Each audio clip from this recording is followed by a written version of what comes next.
Hi, I'm Carl Weber. Welcome to Video Aided Instructions English Grammar Series. The topic of this program is using modifiers correctly. I like to compare a sentence to a machine. Now, every machine has a purpose: to dig holes, to produce goods, to transport passengers. The purpose of a sentence is to convey meaning from one person to another. Now, like most machines, a sentence is made up of various parts. They're called the parts of speech. Nouns, pronouns, and verbs are three of the most important parts of speech. Think of them as crucial parts of the machine, like the engine and transmission in your car. In this program, we're going to look at a different part of the sentence. Our topic is modifiers. These are words or groups of words that add information about the nouns, pronouns, and verbs of the sentence. Modifiers give a special spin to the sentence. They add color, vividness, and interest. Think of modifiers as being like the chrome trim, the tinted windshield, and the CD player in your car. They aren't as important as the engine or the transmission, but they make the car a lot more fun to drive. In this program, we'll look at some of the basic principles for using modifiers correctly in the sentences you write. Are you ready? Then let's get started.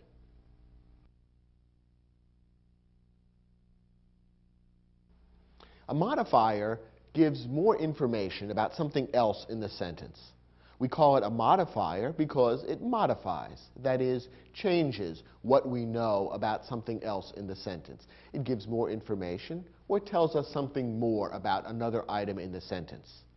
Now, the two most important kinds of modifiers are adjectives and adverbs. And in this lesson, we'll look at some of the basic principles for using adjectives and adverbs correctly.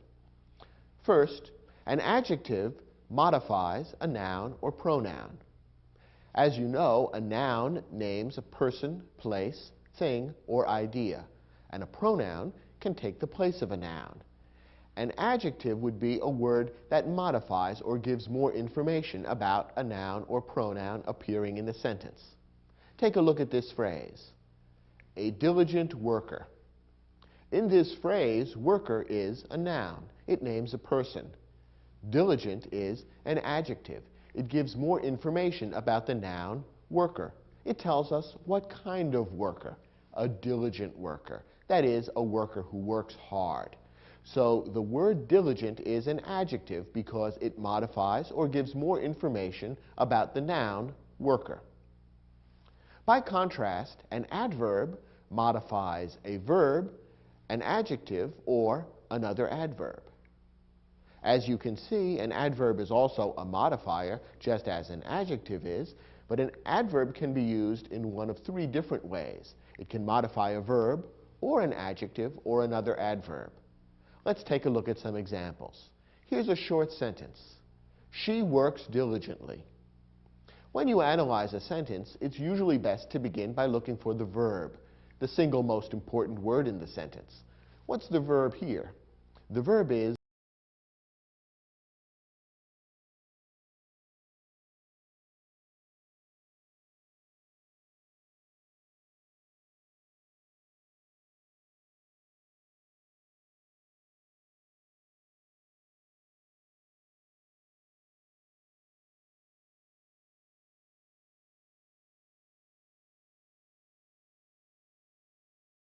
or gives more information about a verb. It's an adverb. Here's another sentence: she is very diligent. Here we have a sentence with a slightly different structure. The verb in this sentence is. The subject is the pronoun she. Now, the difference between the verb is and the verb works is the following. Works is an action verb. An action verb describes something that the subject does. Is a linking verb. A linking verb describes something that the subject is. So in this case, we have a sentence containing a linking verb rather than an action verb. Notice that what follows the linking verb is the adjective diligent. That adjective diligent refers back to, describes, or modifies the subject of the sentence, the pronoun she. It tells us something more about she. She is diligent. And that leaves the word very. What role does very play in this particular sentence? Well, very is an adverb which modifies or gives more information about the adjective diligent. How diligent is she? Very diligent. So very gives us more information about the adjective diligent. Therefore, very is an adverb, because remember, another one of the roles that an adverb can play is to modify or give more information about an adjective. And that's what very is doing in this sentence. Finally, look at this sentence. She works extremely diligently. What's the verb? Works. The subject? The pronoun she. And again, we have an action verb. This sentence describes something that she does rather than something that she is.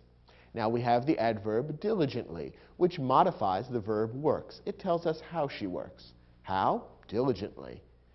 And we have one more word, extremely. What role does extremely play in the sentence? Well, extremely is an adverb. And what does it modify? In this case, it modifies another adverb. It modifies diligently. How diligently does she work? Extremely diligently. So extremely gives us more information about or modifies the adverb diligently. So in this case, we have an adverb being used to modify another adverb. So we've seen examples now of all three ways that an adverb can be used: to modify a verb, to modify an adjective, or to modify another adverb. Notice that the adverbs extremely and diligently both happen to end in the letters ly. That's rather common in English. Not all adverbs end in ly, but many do. So when you're looking at a word in English that ends in ly, if you aren't certain what part of speech it is, consider whether or not it's an adverb. Chances are good that it is. Now, in some sentences in English, it can be a little tricky to figure out whether to use an adjective or an adverb. Here are a couple of rules that will make it easier. First, after an action verb, use an adverb. Remember that an action verb describes something that the subject does. Normally, after an action verb, an adverb should be used. We've already seen an example of this. She works diligently. Here we have the action verb works describing something that the subject, she, does.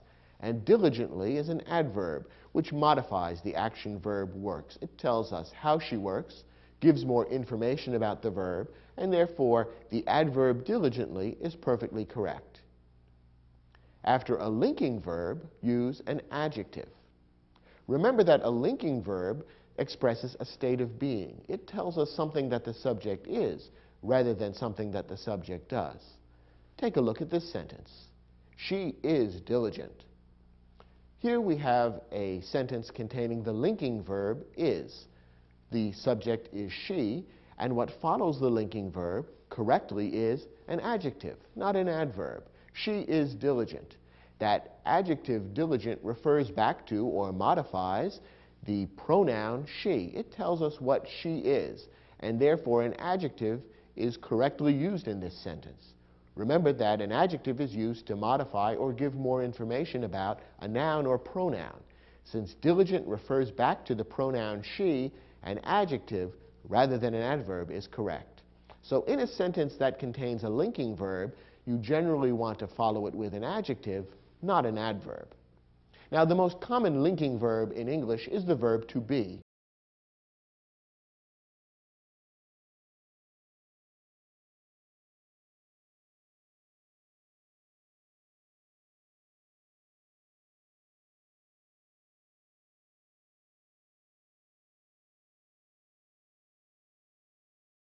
As a linking verb or an action verb, stop and ask yourself, is this sentence describing something that the subject is doing, or is it rather saying something about what the subject is? If the latter is the case, then the verb is being used as a linking verb and should be followed by an adjective. So, for example, if the sentence, she is diligent, instead used one of these other linking verbs, the adjective diligent would continue to be correct. She looks diligent. That's really saying something about what she is rather than what she does. So looks is a linking verb, and diligent, the adjective, is correct. She seems diligent. She appears diligent. She feels diligent. All of these are linking verbs. They're all describing something that she is rather than something that she does. And therefore, the adjective diligent is correctly used. Now, there are a couple of specific modifying words in English that can be tricky because of adjective and adverb confusion. And we'll take the next few moments of this lesson to explain the rules for using these words correctly. One somewhat tricky word in English is the word well. It can be used in a number of different ways. Well can be a noun, for example. It's a hole in the ground from which you get water. A wishing well, for example. Well can also be used as an interjection. That's a word that's very loosely connected to the rest of the sentence. Sometimes you'll hear people begin a sentence with the word well. They'll say something like, well, I think it'll rain later on today. In that sentence, the word well is simply being used almost as a space filler and doesn't have any particular meaning or any grammatical connection to the rest of the sentence. So well can be a noun, and it can be an interjection. In this lesson, we're not going to deal with either of those two uses of the word well. Instead, we're going to talk about how well is used as an adjective or an adverb. What makes it tricky is that when well is used as an adjective, it has a different meaning from when it's used as an adverb. Here's the explanation. When well is used as an adjective, it means healthy. When it's used as an adverb, it means in a good way. It's important to keep these two meanings separate and distinct in your mind. Here are some examples of the correct way to use the word well. The patient looks well today. What's the verb in this sentence? Looks. The subject, patient. Now, is looks in this sentence an action verb or a linking verb? Is it describing something that the patient is doing or something that the patient is? Well, if you think about it, this sentence is really describing something that the patient is. It's not telling something the patient did, but rather that the patient is or seems to be healthy. So the patient's state of being is being described, not an action that the patient is undertaking. So looks in this sentence is being used as a linking verb. What follows a linking verb should always be an adjective. And remember that the word well, when it's used as an adjective, means healthy. Is that being correctly used in this sentence? Of course. Since we're talking about a patient, it would be natural to talk about the state of health of the patient. So this sentence is perfectly correct. The patient looks well today means that the patient appears to be healthy. And that's an example of the correct use of the word well as an adjective to mean healthy. Look at this sentence. The hospital feeds its patients well. What's the verb here? Feeds. The subject, hospital. The hospital feeds. Now, is feeds a verb of action or a linking verb? Is something that the hospital does or something that the hospital is being described? Well, here what's being described is something that the hospital does. It feeds its patients well. In other words, it gives them meals that are good, nutritious, and so forth. So feeds is an action verb. And what follows an action verb should be an adjective or an adverb. Well, it should be an adverb. And in this case, the adverb well is being used correctly. Remember, the adverb well has nothing to do with health. It means in a good way. So what this sentence is saying is the hospital feeds its patients in a good way. And that's a perfectly correct and logical meaning. So the adverb well means in a good way, and it's being used correctly in this sentence. The hospital feeds its patients in a good way, meaning it gives them food that's tasty, healthful, and so forth. So well is being used to mean in a good way, and it's being used as an adverb. Don't confuse the adjective well with the adjective good. Look at this sentence. You look good in your new dress. What's the verb here? Look. The subject, the pronoun you. Now, is look a verb of action or a linking verb? In this case, look is being used as a linking verb. What's being described is not something that you are doing, but rather how you look, how you appear, how you are in the broadest sense. You are good looking. You're looking good today. So what's being described here is not some action that you're taking, but rather a state of being that you have. So look is being used as a linking verb here. And in this sentence, it's followed by the adjective good, which is perfectly correct. When I say you look good, what I'm saying is you are good. You are good looking in that dress. So the adjective good is correct. It would be incorrect to use the adjective well instead. If this sentence read, you look well in your new dress, it would seem to have a strange meaning, because remember, the adjective well means healthy. And it would sound as though I was saying you look healthy in your new dress, as though something about the dress makes you look less sick. And that's usually not the effect that dresses have. So when following a linking verb, if you want to talk about someone or something being good as opposed to healthy, the adjective good should be used, not the adjective well. It's a little tricky because the adverb well means in a good way, but remember, the adjective and the adverb well have very different meanings. Another word that's tricky in English is badly. Badly is an adverb meaning in a bad way. Use it only with an action verb. Here's an example. The accident damaged the car badly. What's the verb in this sentence? Damaged. The subject? Accident. The accident damaged. Is this an action verb or a linking verb? Well, what's being described is an action, something that the accident did rather than something the accident was. So damaged is an action verb, and what follows it should be an adverb. So the adverb badly is being used correctly in this sentence. How was the car damaged, or how did the accident damage the car? Badly, in a bad way. In other words, the damage was very serious. The car was nearly destroyed. So badly is being used correctly here as an adverb to modify the action verb damaged.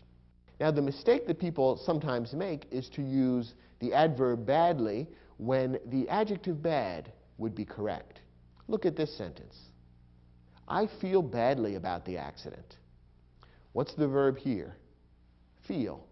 The subject, the pronoun I. I feel badly. Now, is feel an action verb or a linking verb?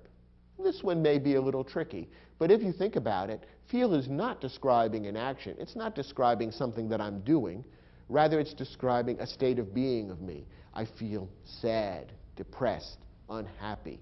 So the word that follows feel should really be an adjective describing how I am, because it's describing my state of being, not something I'm doing.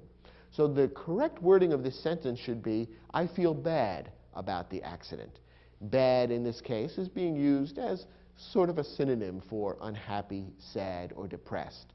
So when you're using a linking verb, it should be followed by the adjective bad, not by the adverb badly. It's a mistake that people often make in English, but it's something that you can avoid if you simply remember that a linking verb should be followed by an adjective, not by an adverb.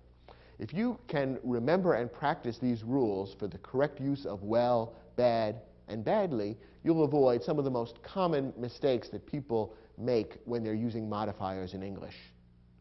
Well, do you think you've mastered these simple rules? I hope so. Turn to your study guide and you'll find that we've provided an exercise to give you a chance to practice using these rules yourself. Try your hand at the questions in the exercise, and when you're finished, come back to this program and we'll look at the questions together.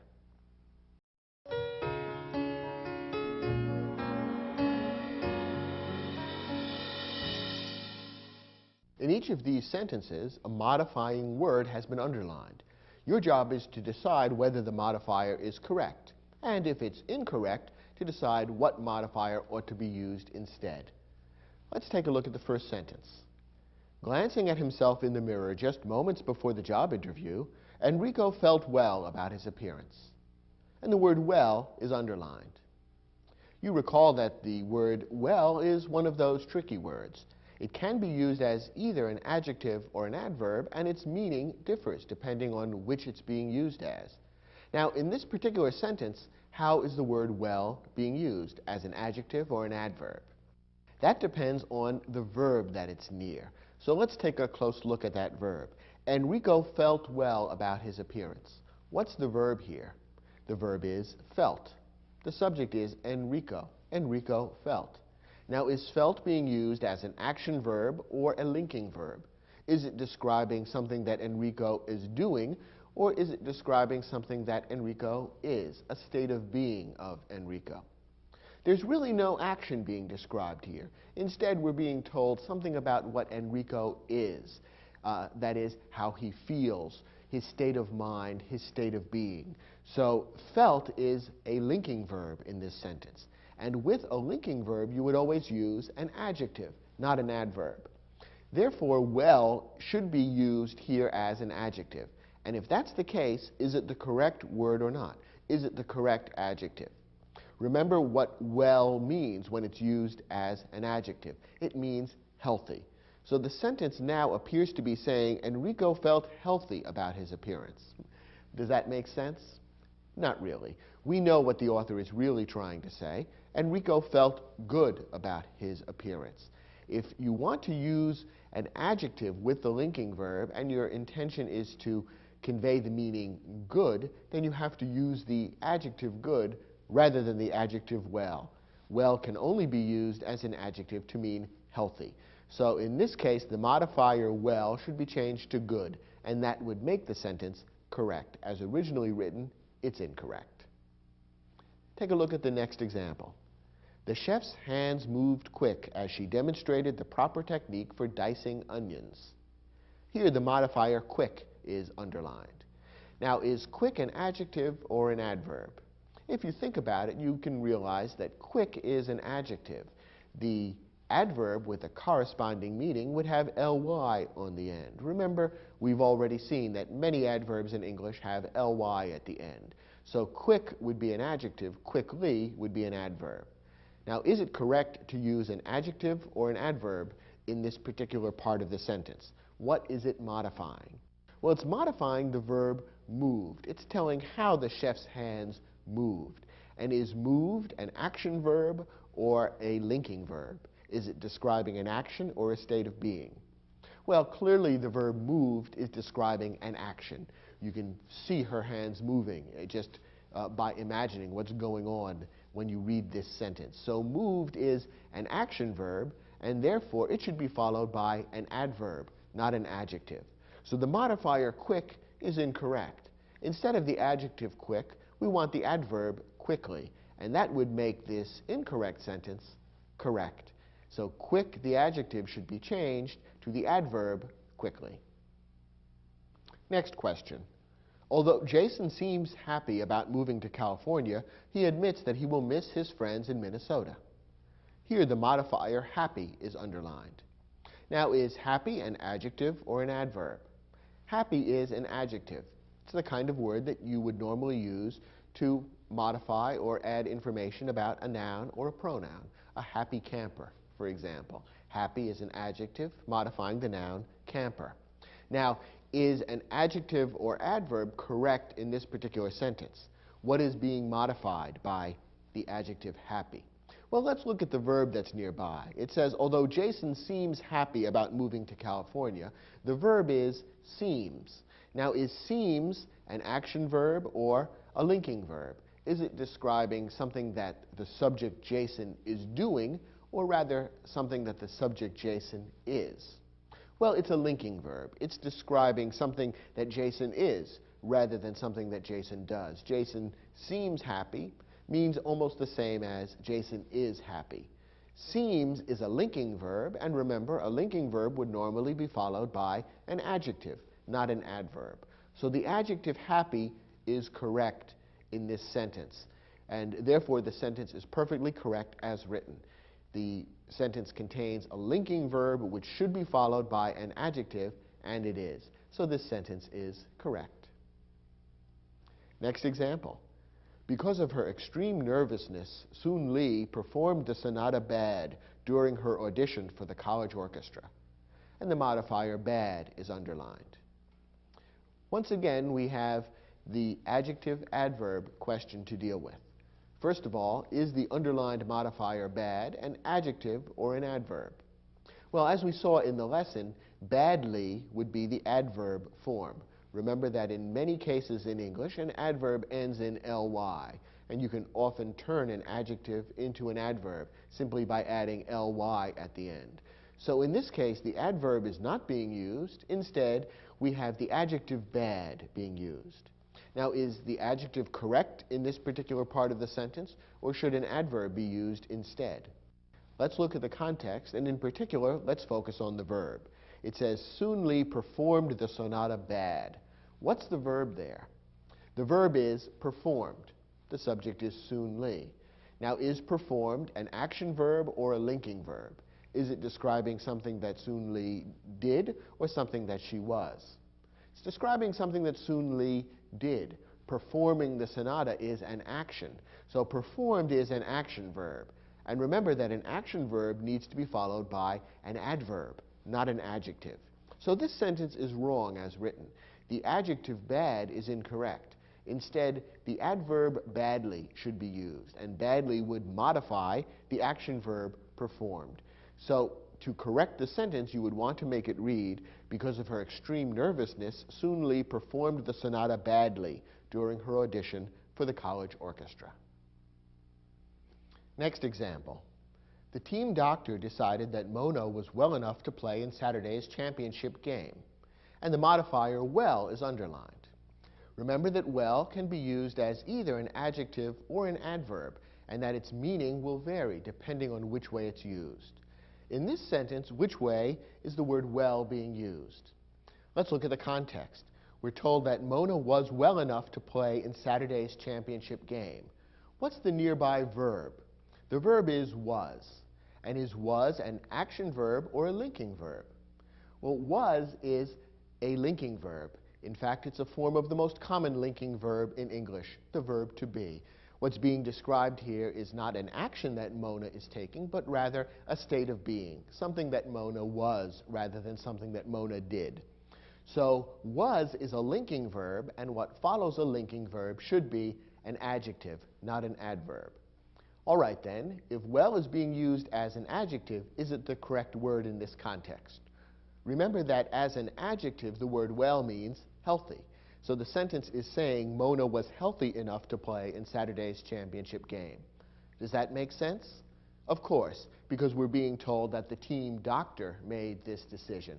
The doctor, of course, would be concerned with Mona's health, and therefore well makes sense. It's the correct word grammatically, because the adjective fits logically into the sentence, and it's the correct word in terms of its meaning, because health is what is being discussed here.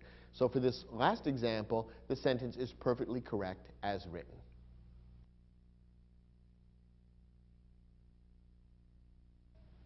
So far, we've been talking about the use of single words as modifiers, namely adjectives and adverbs. Sometimes groups of words can be used as modifiers, specifically phrases and clauses. Now, if you've watched the program in this series that deals with sentence structure, then you're familiar with phrases and clauses. Both phrases and clauses are groups of words. The main difference between them is that a clause contains a subject and a verb. And a clause can be either an independent clause or a subordinate clause. A subordinate clause can't stand alone as a sentence. Now, as we'll see in a moment, both phrases and subordinate clauses are often used as modifiers in sentences. In other words, they give more information about something else that appears in the sentence. In that sense, these phrases and clauses are being used very much like adjectives and adverbs. And there are a couple of special problems that can sometimes arise when phrases and clauses are used as modifiers. First, let's look at a couple of examples of how a phrase and a clause can be used as a modifier. Take a look at this sentence. Running to catch the bus, I tripped on my untied shoelace. Now, what's the main verb in this sentence? It's tripped. The subject is I, the pronoun. I tripped on my untied shoelace. That's the main action of the sentence. The sentence begins, however, with 5 words that are set off by a comma, and they form a separate phrase, running to catch the bus. Now, what's the function of this phrase in the sentence? What role does it play? Well, if you think about it, what this phrase does is it modifies or gives more information about something else in the sentence. Namely, it gives more information about I. What was I doing? Running to catch the bus. That entire phrase there tells something more about the pronoun I. It describes what I was doing at the time of the accident, of the tripping. So running to catch the bus is acting, the entire group of words is acting in a sense as an adjective. It's a modifying phrase, and the whole group of words refers to, modifies, or gives more information about I in the sentence. So this is an example of how a phrase in a sentence can act as a modifier. Very often, when a sentence begins with a group of words like this, set off by a comma, it's acting as a modifier. And as we'll see in a moment, it should be near to or next to whatever it's modifying. Take a look at this sentence for a somewhat different example. The food was spoiled because it had been left on the table overnight. Now, this sentence contains two different verbs. First, we have the food was spoiled. This is a clause unto itself because it contains a subject and a verb. The verb is was spoiled, a two-word verb phrase. The subject, food or the food. So the food was spoiled is a clause. It could even stand alone as a sentence. But then we have another clause. Because it had been left on the table overnight is also a clause. It also contains a subject and a verb. The verb is the phrase had been left, and the subject is the pronoun it. Because it had been left on the table overnight is a clause, but it can't stand alone as a sentence. That word at the beginning, because, turns it into a subordinate clause. Because is a subordinating conjunction, and when it begins a clause, the clause can't stand alone as a sentence. If you saw this standing as a sentence, you would say, that sounds incomplete. I don't understand what's being said. Because turns it into a subordinate clause. So we have a main clause, an independent clause, followed by a subordinate clause, a very common structure for a sentence. Now again, when you think about it, the subordinate clause, and this is usually the case, is acting as a modifier. It's giving more information about something that appears in the independent clause. Because it had been left on the table overnight, that all explains why the food was spoiled. Therefore, this subordinate clause is acting as a kind of adverb. It's giving more information about or modifying the verb was spoiled. So here we have an entire clause acting as an adverb, acting as a modifier. So in the two sentences we've just looked at, we've seen how groups of words can act as modifiers. In the first sentence, we saw a group of words acting as an adjective, modifying the pronoun I. In this sentence, we have a group of words, a clause, acting as an adverb, modifying the verb was spoiled. So now we can see how groups of words, phrases, and clauses can act as modifiers. Now, why does this pose problems for writing English sentences? It can create a problem if the modifying phrase or clause is not placed in the proper relationship to the rest of the sentence. And there are two basic problems to watch out for. Here they are. First, when a modifier is separated from the word or words it modifies, causing confusion, it is called a misplaced modifier. A modifying phrase or clause should always be placed as close as possible to the word or words it modifies. That way, it's obvious to the person reading the sentence exactly what idea is linked to what. When the link is not clear, when the two things are not placed close to one another, then confusion, even momentary confusion, arises, and the sentence is considered wrong. And then we have the problem of the misplaced modifier. Take a look at this sentence. Painted bright yellow, the decorator selected a new cabinet for the kitchen. Now this sentence begins with a modifying phrase, painted bright yellow. Very often, as we've seen, a modifying phrase appears at the beginning of the sentence, and it's usually set off by a comma from the rest of the sentence. Now, what immediately follows the modifying phrase should be the word or words that the modifying phrase refers to or modifies. In this case, we have painted bright yellow followed by the decorator. If you stop and think about it for a moment, it almost sounds as though the sentence is saying that the decorator was painted bright yellow. Of course, that's not the idea. A person would never be painted bright yellow. And so after a few seconds of confusion, the reader immediately figures out what is really going on. The thing that's really painted bright yellow, of course, is the new cabinet that has been selected for the kitchen by the decorator.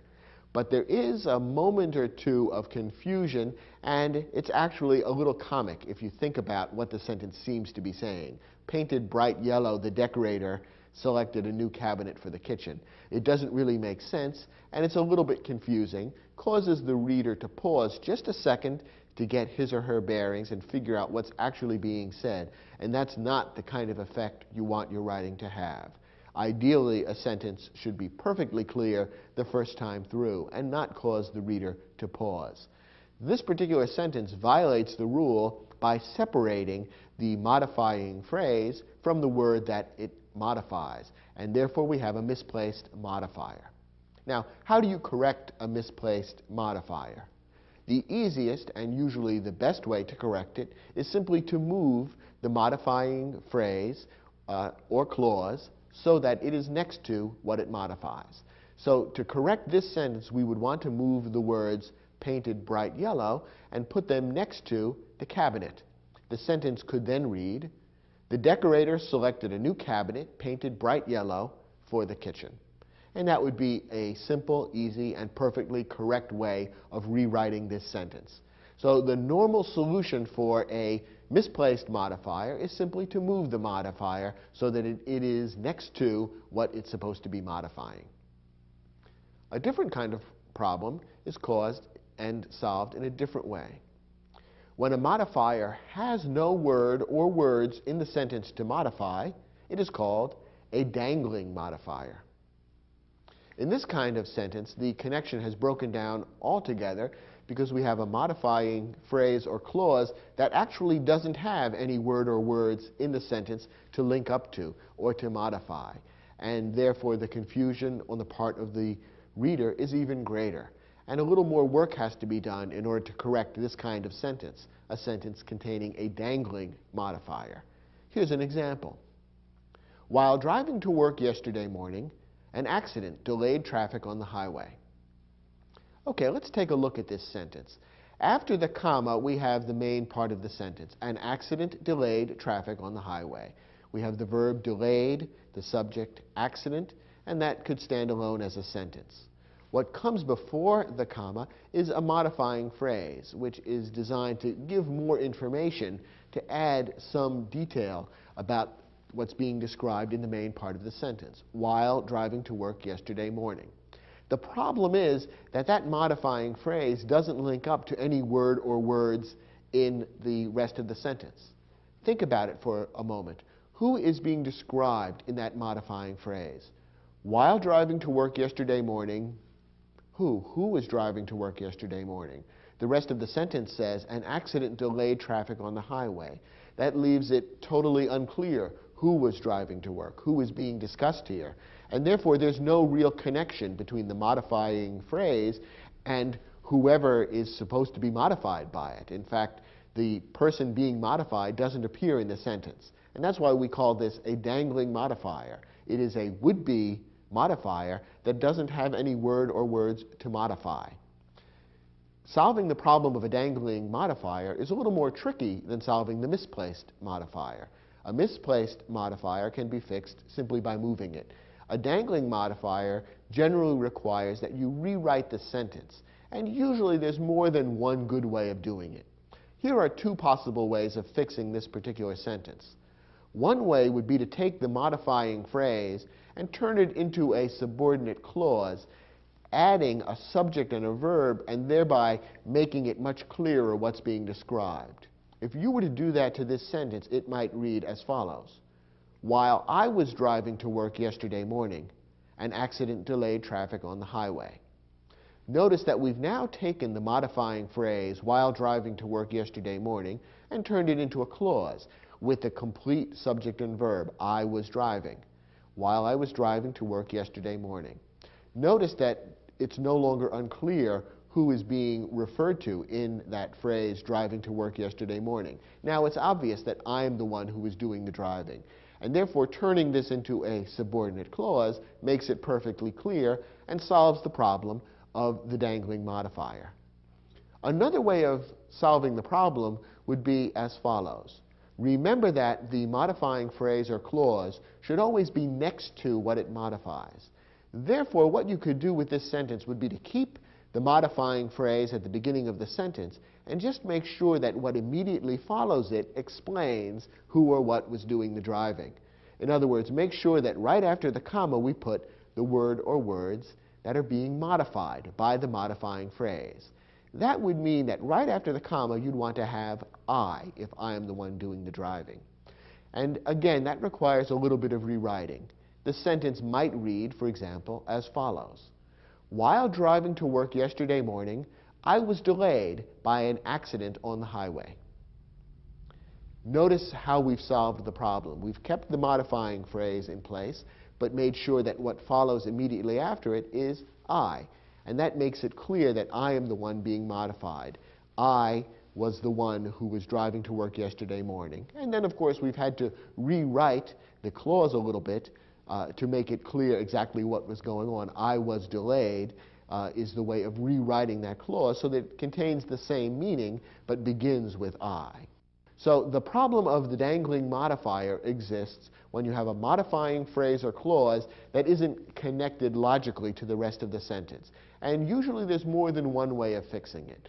And in this case, you have at least two alternatives, and there probably are other acceptable ways of fixing it. The important thing is to make sure that when you have the rewritten sentence, that you read it through and make certain that any modifying phrases or clauses are right next to the word or words that they're intended to modify. That way the sentence will be logical, clear, and easy to read. Okay, we've provided an exercise in your study guide that will give you a chance to test your ability to recognize and fix sentences that contain misplaced and dangling modifiers. Try your hand at the exercise, and when you're done, come back to the program.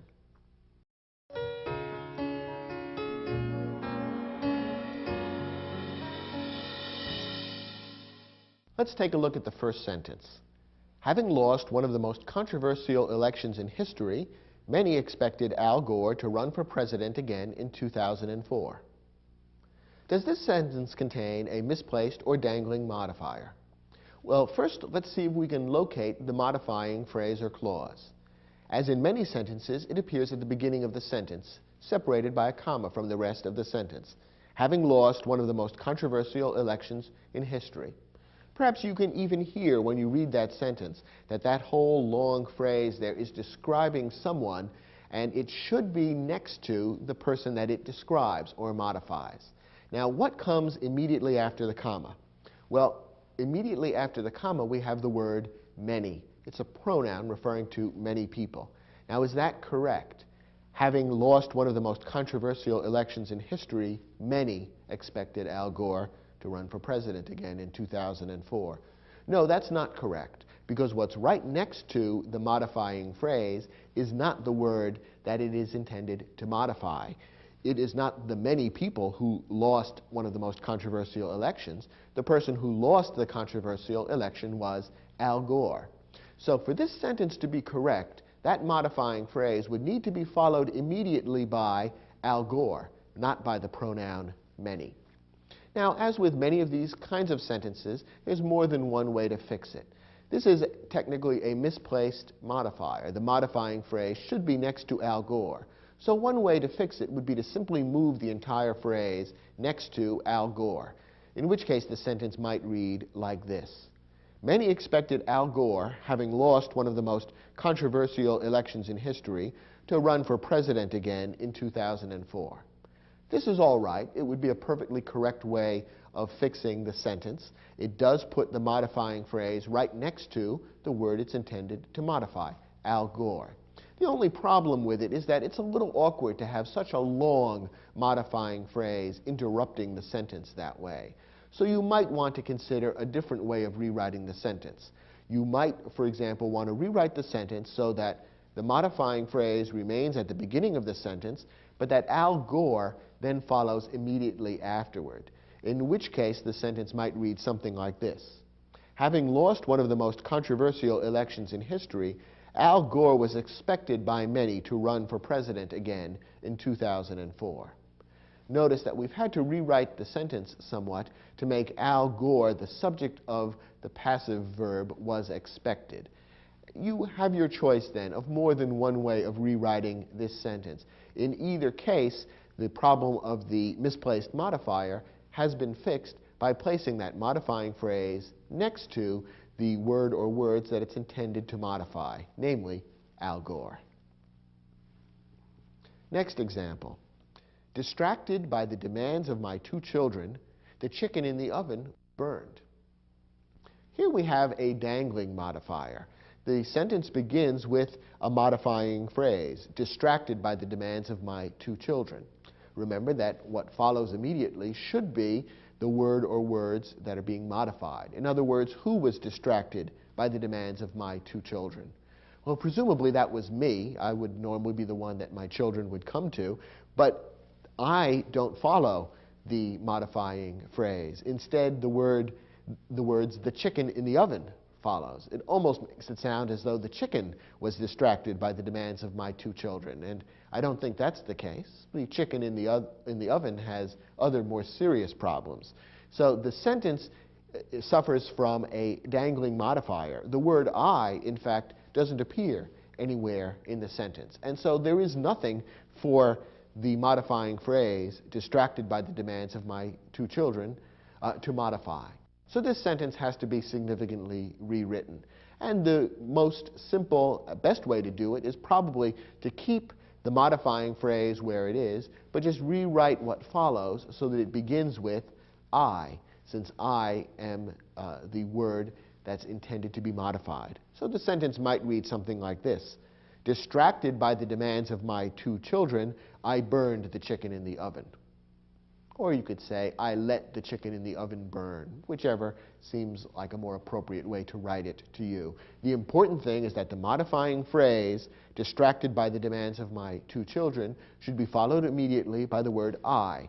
So that way the modifier won't dangle. Instead, it will be nicely connected to the word that it's intended to modify. Next example. When birds fly in the path of an airplane, they can produce dangerous and costly accidents. This sentence is perfectly correct as written. It begins with a subordinate clause, when birds fly in the path of an airplane. And that clause is acting as an adverb. It is modifying the verb can produce that appears in the second part of the sentence. It's explaining under what circumstances the birds can produce the dangerous and costly accidents. In this case, we have a modifying clause at the beginning of the sentence which is quite close to the word or words that it's intended to modify. Therefore, the meaning is perfectly clear, and we don't have either a misplaced or dangling modifier. In fact, I don't know how you could possibly make that modifying clause any closer to the word or words that it modifies. So therefore, this sentence is perfectly correct and doesn't need to be changed. Next example. Hoping to make the space more sunny, Nancy's bedroom was expanded and fitted with a large skylight. Now here we have a slightly subtle dangling modifier problem. Again, the sentence begins with a modifying phrase, hoping to make the space more sunny, and what immediately follows should be the word or words being modified. In other words, who or what was hoping to make the space more sunny. Now you might be tempted to say this sentence is perfectly correct, because after all, Nancy follows hoping to make the space more sunny. And so it makes sense that Nancy, whose room this is, would be the one hoping to make the space more sunny. But here's the problem. What follows the modifying phrase isn't the word Nancy. Instead, it's Nancy's bedroom. Nancy's is technically in the possessive case, and that does make a difference. In fact, taken literally, this almost makes it sound as though Nancy's bedroom was the one that was hoping to make the space more sunny. And of course, a bedroom can't have hopes and feelings. What follows the modifying phrase should be Nancy in that form, not in the possessive form, which makes it incorrect and momentarily confusing. So you would need to rewrite this sentence so that what follows the modifying phrase would be the person who is hoping to make the space more sunny, presumably Nancy. And there's more than one way that you might rewrite the sentence, but one correct way to do it would be to make it read as follows. Hoping to make the space more sunny, Nancy expanded her bedroom and fitted it with a large skylight. That would correct the problem because it keeps the modifying phrase in place but follows it immediately with Nancy, which makes it clear who was doing the hoping. It puts the modifying phrase right next to the word it modifies. Next example. Swollen by a week of heavy rain, the grasslands on either side of the Missouri River were eventually flooded. Once again, we have an opening phrase which is intended to modify something else in the sentence. Unfortunately, in this case, we have a misplaced modifier. Swollen by a week of heavy rain describes who or what?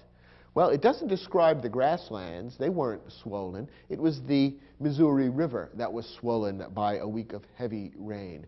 Swollen means to make bigger or fuller. And after a week of heavy rain, a river would indeed become swollen. It would become bigger and fuller with water, which is why it would eventually overflow its banks and flood the grasslands on either side. So that modifying phrase, swollen by a week of heavy rain, ought to be right next to the Missouri River. Now, since we have a misplaced modifier in this sentence, we could fix it by moving the entire modifying phrase to follow the words Missouri River. But a less awkward and easier to read sentence would probably be the result if we instead moved the words Missouri River to immediately follow the modifying phrase at the beginning of the sentence. The sentence could read something like this.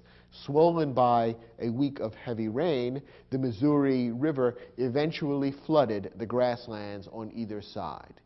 In this way, by leaving the modifying phrase where it is and moving the Missouri River to immediately follow the modifying phrase, we've made the relationship very clear and solved the misplaced modifier problem. Whenever you use a modifying phrase or clause in a sentence, always make sure that what's next to it is what you intend it to modify. Otherwise, you'll create at least momentary confusion for your reader and sometimes a rather comical effect. So reread the sentences you write and make sure that they're not guilty of misplaced or dangling modifiers.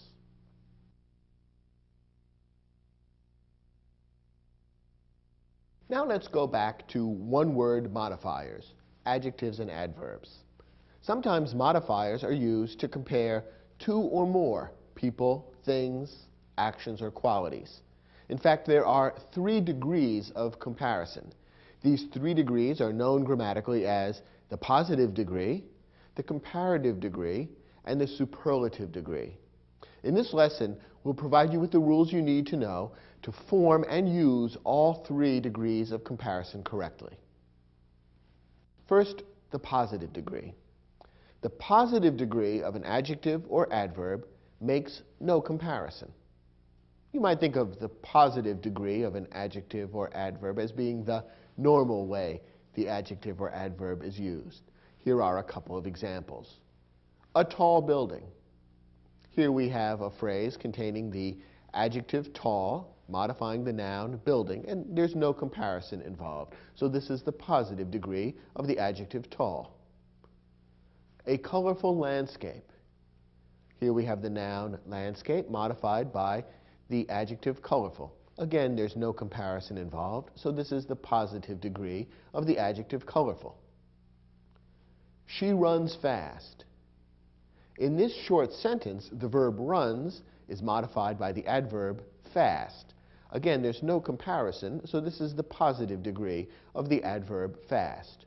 Notice, by the way, that this is one of the adverbs in English that doesn't happen to end in ly, so don't assume that every adverb ends that way.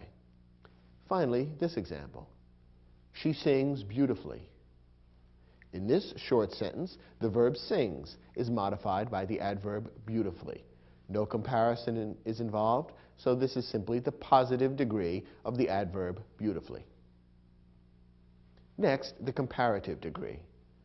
The comparative degree of an adjective or adverb compares 2 people, things, actions, or qualities. It's formed in one of two ways.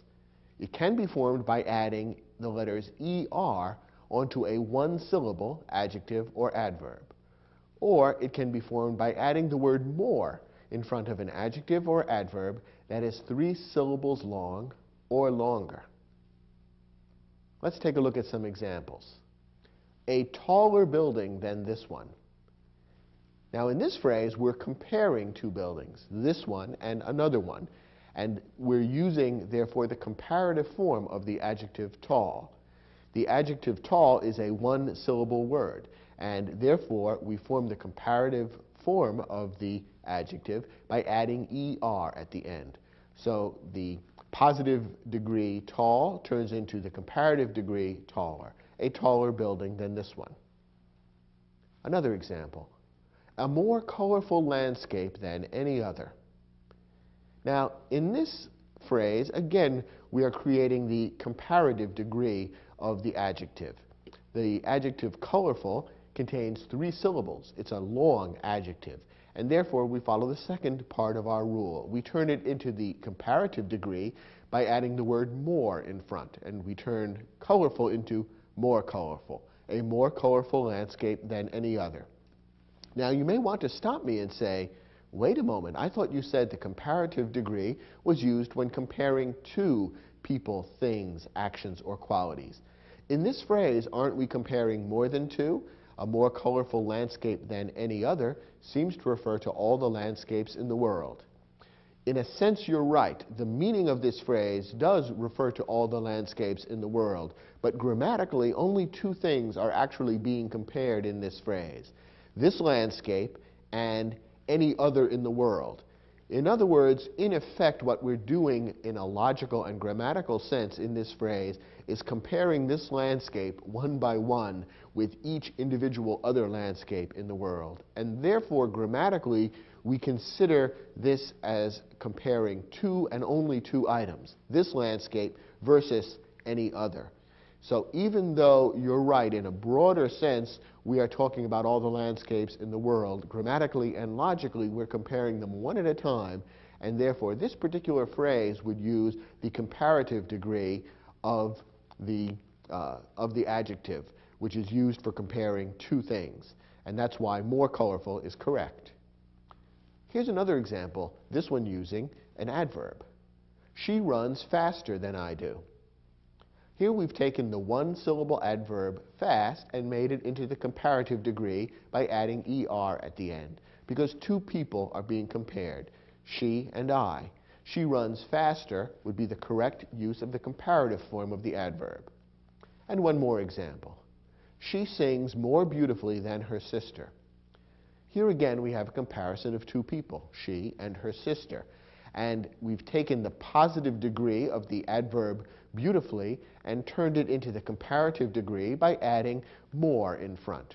Remember, we would use the word more in front of the adjective or adverb when it's 3 syllables long or longer. And beautifully is a long adverb. And therefore, more beautifully is the correct way to form the comparative degree of the adverb. We've talked about the positive degree and the comparative degree.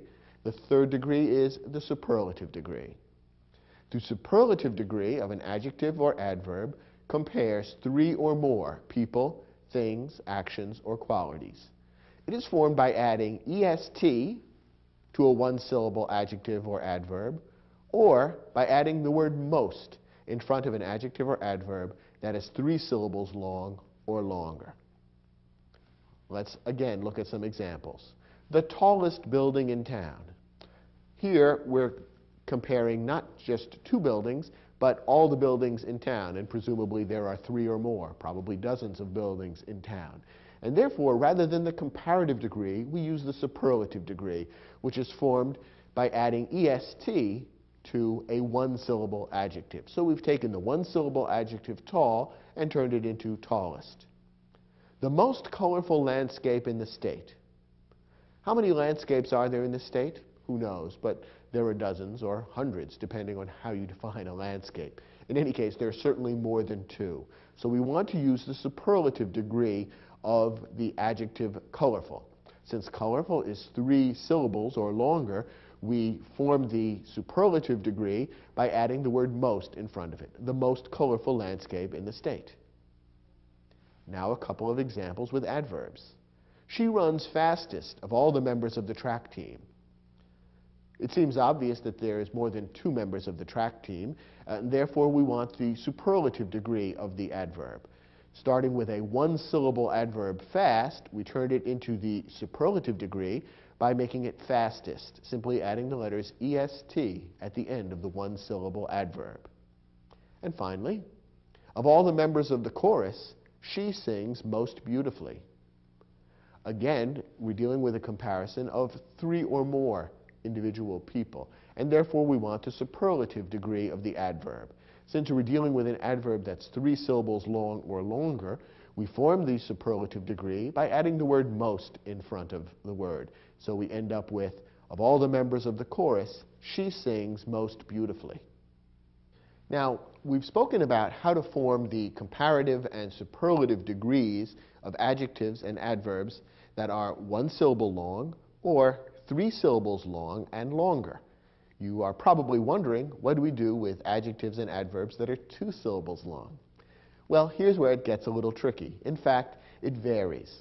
If an adjective or adverb is 2 syllables long, use your judgment and your ear to decide how to form the comparative and superlative forms. You can either add er and est if you want, or you can add the words more and most, depending on which sounds right. And in most cases, it will be fairly obvious which sounds better. Let me give you a couple of examples. Take the adjective hungry, a hungry man. How would you form the comparative and superlative forms of hungry?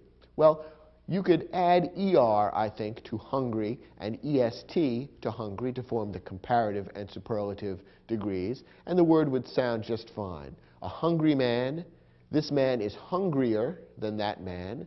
This man is the hungriest of all. I think that sounds fine. So here we have a 2-syllable adjective where the comparative and superlative degrees can be formed by adding er and est to the same word. On the other hand, take an adjective like gorgeous, a gorgeous day. How would you form the comparative and superlative degrees of that? Well, you could add er and est, but I think the result sounds a little awkward and is even a little difficult to pronounce. A gorgeous day, tomorrow will be even gorgeouser, and next week should be the gorgeousest of all. It's very hard to say that because of all the S sounds. And so the correct way to modify gorgeous and come up with the comparative and superlative degrees would be to add the extra word. Gorgeous, more gorgeous, most gorgeous. You can try this exercise with other 2-syllable adjectives and adverbs. Easy, for example, would probably be translated into the comparative and superlative degrees by adding er and est. Easy, easier, easiest. Quickly, on the other hand, sounds less awkward if you use more and most. Quickly, more quickly, most quickly. When you're dealing with a 2-syllable adjective or adverb, then, use your judgment, try reading aloud the phrase, and you can either use er, est, or more and most in forming the comparative and superlative forms. When in doubt, use more and most. Use the additional word, because that's never incorrect, and it will often be a little less awkward than adding er or est onto the positive degree of the adjective or adverb. Now, just to complicate your lives a little more, it's also true that in English, a few adjectives and adverbs have irregular comparative and superlative forms. That is, the comparative and superlative degrees are created not following any of the rules we've given so far. And you simply have to memorize the proper comparative and superlative degrees of these particular words. Here are the ones you need to know. Good is the positive form of the adjective. The comparative is better. The superlative is best. Bad is the positive form of the adjective. Worse is comparative. Worst is superlative. Many is the positive form of the adjective. More is the comparative. Most is the superlative. Much is the positive form of the adjective. More is comparative. Most is superlative. Well is the positive form of the adverb. Better is comparative. Best is superlative. Badly is the positive form of the adverb. Worse is comparative. Worst is superlative. In this lesson, we focused on the rules for creating the comparative and superlative degrees of adjectives and adverbs. Using these forms correctly can also be tricky in its own right, and we'll focus on some of the problems that arise in the next lesson. But first, turn to your study guide and try your hand at the exercise we provided to test the rules you've just learned. When you've finished, come back to this program, and we'll look at the exercise together.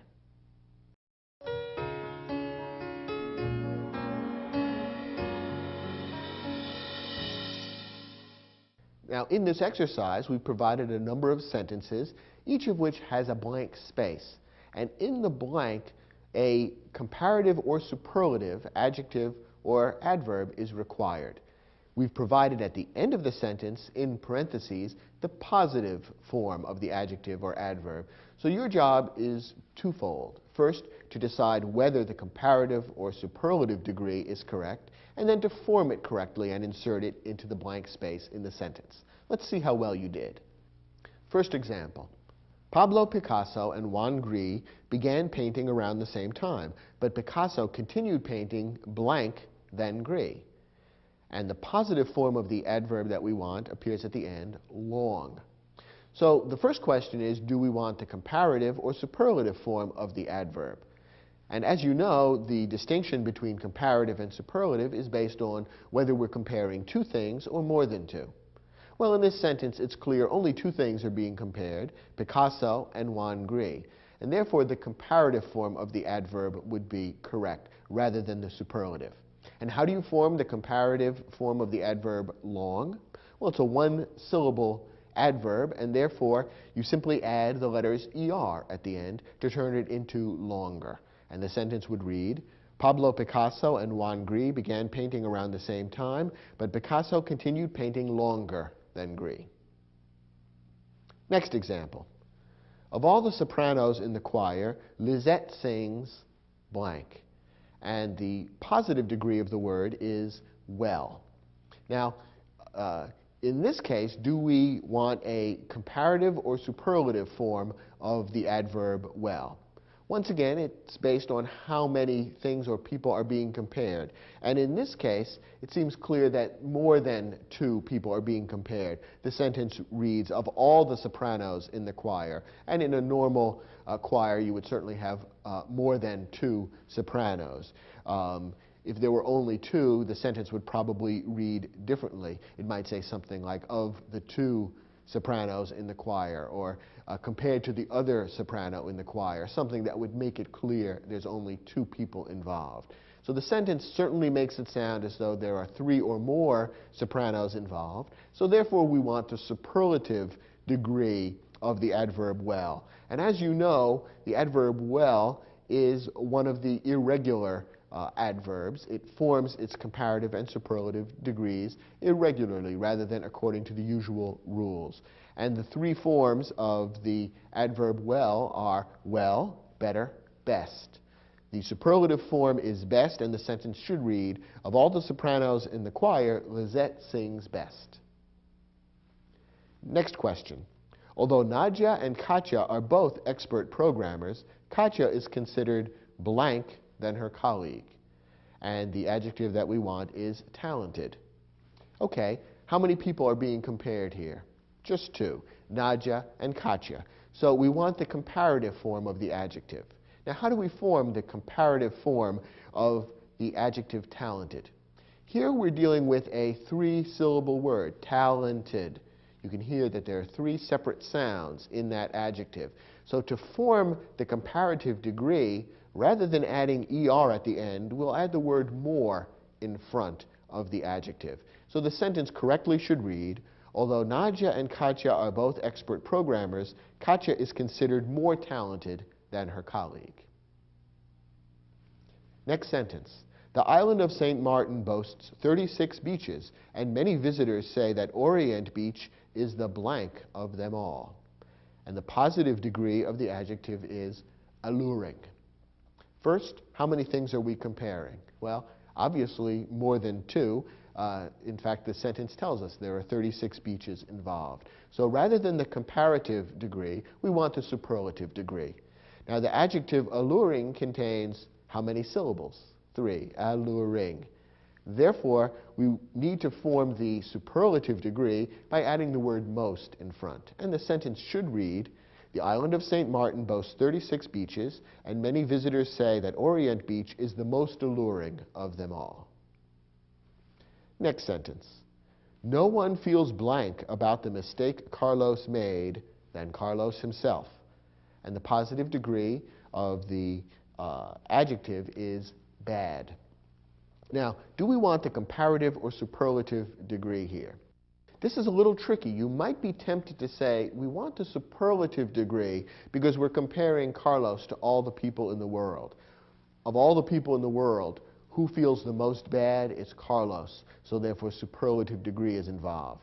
But once again, this is the kind of sentence which, although in terms of its meaning, it may seem to be comparing Carlos to all the people in the world, grammatically and logically, only two people are really being compared. That is, Carlos and no one. No one feels a certain way about it, and Carlos feels even more bad. I'm fudging in order to avoid giving away the answer. But you see, we're comparing Carlos with no one, so that grammatically and logically, we're just comparing two people or two things. That's why the comparative degree is used in a sentence like this, as opposed to the superlative degree, even though in a sense it appears we're comparing more than two people. We're using the comparative degree of the adjective bad, and remember, bad is another one of those words that forms its comparative and superlative degree in an unusual or non-standard way. The correct comparative degree of bad is worse. So the sentence should read, no one feels worse about the mistake Carlos made than Carlos himself. Did you get all 5 of these questions right? Very good. Let's move on to our next lesson.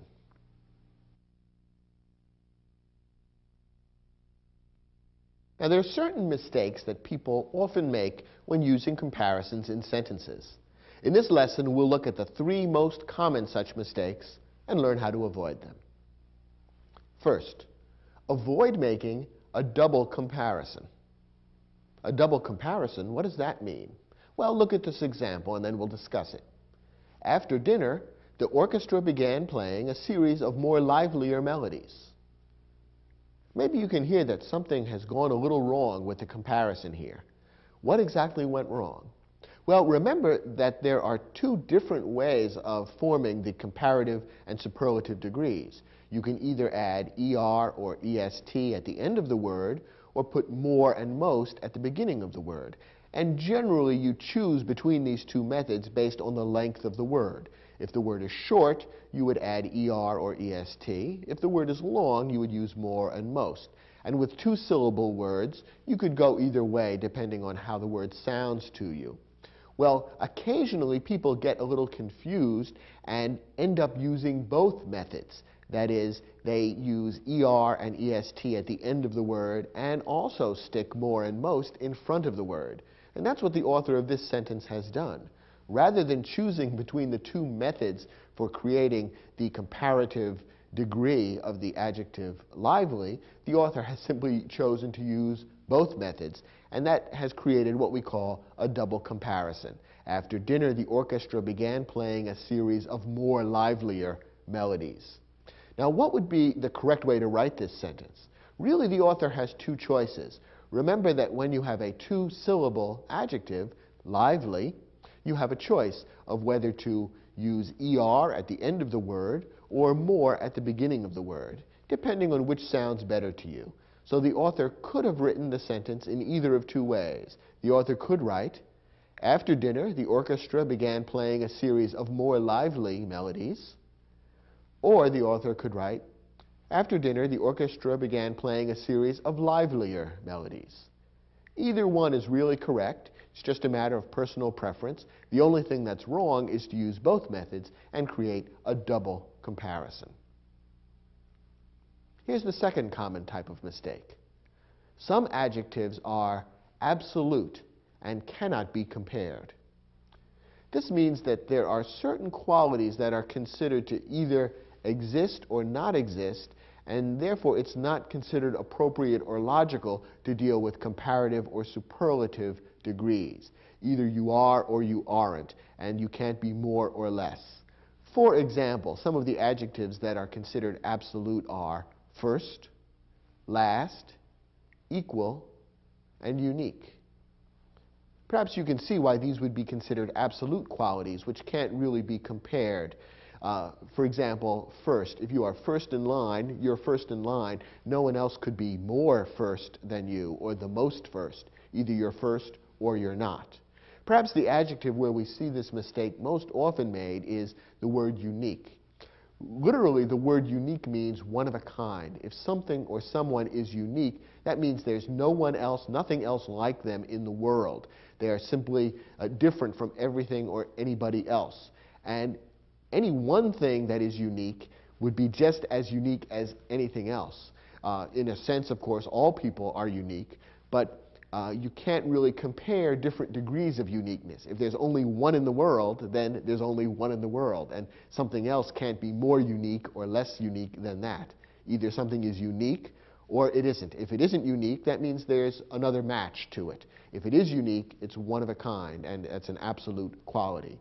Nonetheless, people often mistakenly use the comparative or superlative form of the adjective unique, thinking, I think, that the word unique really means something like unusual. So you might often see a sentence like this one. The architectural designs of Frank Gehry are the most unique in the world today. This is really wrong because it is creating the superlative degree of the adjective unique, which should be considered absolute and therefore not comparable. You could make this sentence correct by changing the word unique to a word like unusual or distinctive.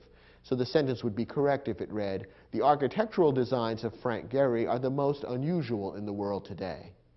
You can see that this makes sense because there could be degrees of something being unusual. You could have one architect whose work is unusual, someone else who's even more unusual, and another person who's even more unusual than that. So unusual is different from unique, and it can be compared. Our third rule. Make sure that the items being compared are truly comparable. If not, reword as necessary. Now, there are a few ways that you can go wrong in terms of drawing comparisons between things. And probably the simplest way to explain this is by showing some examples and discussing them. You'll probably recognize some of these mistakes because they're very common. We all make them in our writing. And whenever you make a comparison, you need to think carefully about what you're comparing and how in order to avoid these mistakes. Here's our first example. The tropical fish found in the Caribbean are less colorful and varied than the South Pacific. All right, the person who's writing this sentence is trying to compare two things, namely the tropical fish in the Caribbean and the tropical fish in the South Pacific. But notice the way the sentence is actually worded seems to be comparing things that can't directly be compared, because he's left out certain words. If you look closely at what the sentence actually says, it appears to be comparing the tropical fish found in the Caribbean with the South Pacific. The South Pacific, of course, being an ocean. So rather than comparing one group of fish with another group of fish, the author of this sentence, if you take it literally, seems to be comparing a group of fish with an ocean, two things that are not the same at all. Now, of course, we can figure out what the author means, so we don't literally become very confused by this. But again, there's that momentary hesitation. We have a vague feeling something's wrong here. The author's not saying exactly what he's really trying to say, and it is considered incorrect. So the author of this sentence would want to rewrite it in one of a couple of ways. One way would simply be to add in the words to make it clear what's being compared. So, for example, the sentence would be correct if it read, the tropical fish found in the Caribbean are less colorful and varied than the fish found in the South Pacific. Now, it's clear that he's comparing two groups of fish. If you don't want to repeat the word fish, you can use a pronoun instead. And the sentence could then read, "The tropical fish found in the Caribbean are less colorful and varied than those in the South Pacific." Now the pronoun those has been used so that the word fish doesn't have to be repeated. And that would also be a perfectly correct way of correcting the error. The problem with the original sentence is that it seems to compare fish with ocean, and that, of course, doesn't logically make sense. And it's one of the types of errors of comparability that you need to watch out for. Here's another subtle problem that perhaps creeps into your own writing. Our new customer service center will make your next visit to the store the easiest of all your past shopping experiences. Did you catch the error there, or do you have a vague sense as to what might be wrong? What are the things that are being compared in this sentence? Well, the person who wrote this sentence is trying to compare your next visit to the store with all your past shopping experiences. Well, that's fine, but notice that the way it's written, it makes it sound as though your next visit to the store is one of your past shopping experiences, because the sentence says your next visit to the store will be the easiest of all your past shopping experiences. The way the sentence is worded, it makes it sound as though your next visit is part of the group of your past shopping experiences. And of course, that doesn't make sense. Your next visit can't also be a past experience. I think what the author is doing here is jumbling up a couple of different ideas, and that's why he has ended up writing a sentence that isn't really very logical. Here's a good way to correct this sentence. Our new customer service center will make your next visit to the store easier than all your past shopping experiences. By rewriting the sentence this way, the author is now making a clear comparison between your next visit and all your past shopping experiences. Rather than making the next visit sound like one of the past visits, he's simply saying the next visit will be easier than all those past ones. That, I think, is what the author was really trying to say, and just became a little confused in setting up the comparison. It's another example of the way it's easy to get a little tricked up when trying to make a logical comparison. Reread your comparisons and make sure that you've successfully compared the things you're trying to compare. One last example. Many historians consider Lincoln greater than any American president. Here we have another problem relating an individual to a group. What is the author of this sentence trying to compare? He's trying to compare Abraham Lincoln with all the other American presidents. But you notice what I just said, comparing Lincoln with all the other American presidents. After all, Lincoln, we know, was an American president. When we read this sentence, it actually sounds as though Lincoln was not an American president. Many historians consider Lincoln greater than any American president. Think about the group that's implied there. Any American president, that group would include Abraham Lincoln. If we take literally what the sentence says as it's now written, it sounds as though it's saying that historians consider Lincoln greater than all the presidents, including Lincoln. In other words, Lincoln is greater than himself. And obviously that's not logical or possible, nor is it what the author is trying to say. When you're comparing an individual to the other members of the group of which he's a member, you have to use the word other. So this sentence would be correct if it read, many historians consider Lincoln greater than any other American president. For the sake of logic, you need to use that word other when you're comparing a member of a group to all the other members of the group. As you can see, there's some subtle ways to get tripped up when you're trying to create a comparison. So read your sentences that contain comparisons carefully and make sure you haven't committed any of these basic errors. Okay, try your hand one more time at the exercise in the study guide, and then let's look at those questions together and see how well you've figured out how to avoid these problems with comparisons.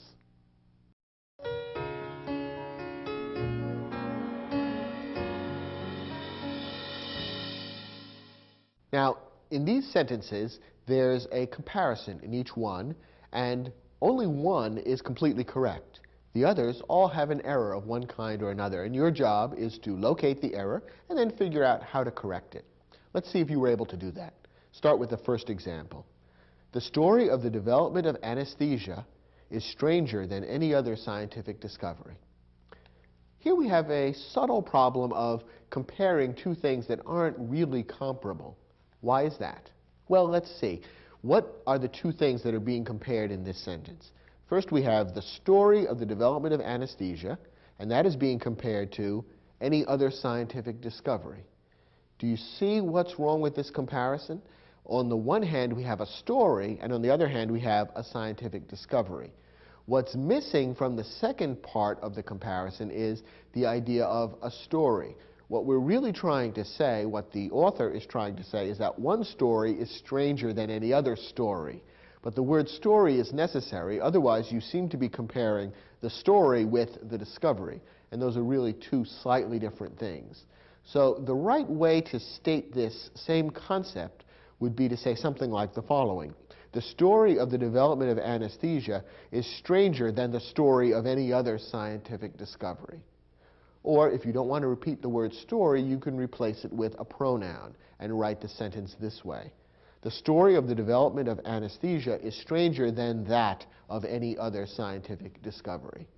Either way would be perfectly correct. The point is that you need to make the comparison between two comparable things, the story and other stories, as opposed to the story and the discovery, which are two incomparable, different things.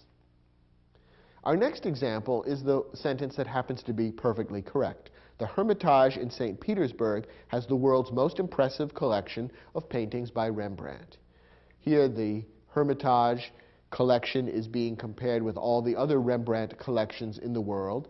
There are more than two, and so therefore the superlative form of the adjective impressive is correct, and there's no problem with comparability, there's no double comparison, and no adjective that is absolute has been mistakenly compared. So this sentence doesn't contain any errors, it's perfectly correct as written. Our next sentence does contain an error. The government of Switzerland is older than any government in Europe. Here we have a problem because Switzerland is, after all, a government in Europe, or Switzerland is a country in Europe. By saying that the government of Switzerland is older than any government in Europe, it seems to be saying, if you take it literally, that the government of Switzerland is older than any government in Europe, including that of Switzerland, since Switzerland is one of those governments in Europe. Once again, remember that when you're comparing one member of a group with all the other members of the group, you have to use the word other. So this sentence would be correct if it read, the government of Switzerland is older than any other government in Europe. Next example. Both Sheryl Crow and Bjork are gifted songwriters, but the music of Bjork is more unique than that of Sheryl Crow. Well, we're comparing two things, and so therefore the comparative form of the adjective is correct. But there is a problem because we're trying to compare the adjective unique, which, as we've seen, is an absolute.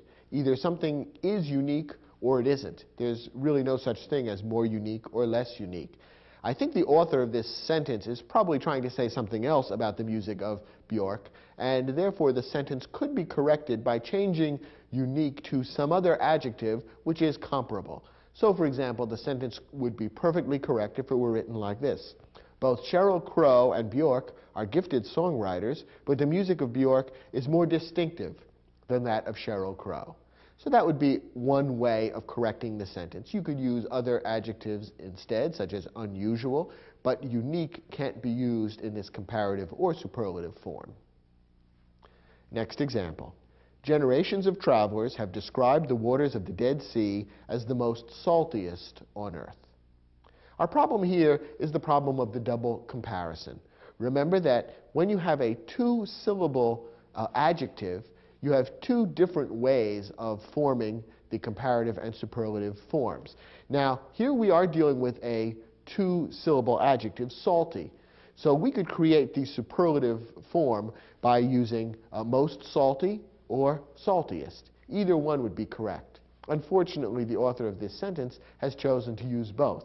And that's a problem. That's considered grammatically wrong to use the double comparison, to use both forms of the superlative degree. So the sentence could be corrected in either of two ways. Generations of travelers have described the waters of the Dead Sea as the most salty on earth, or generations of travelers have described the waters of the Dead Sea as the saltiest on earth.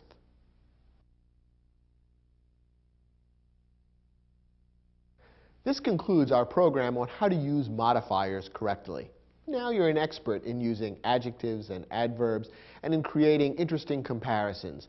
So you should be able to go out and sprinkle your writing with all kinds of lively, vivid, colorful, and interesting descriptions using these modifiers correctly. And you can do it without fear of making a grammatical error. Thanks for watching, and I'll look forward to speaking with you on other programs in the Video Aided Instruction English Grammar Series.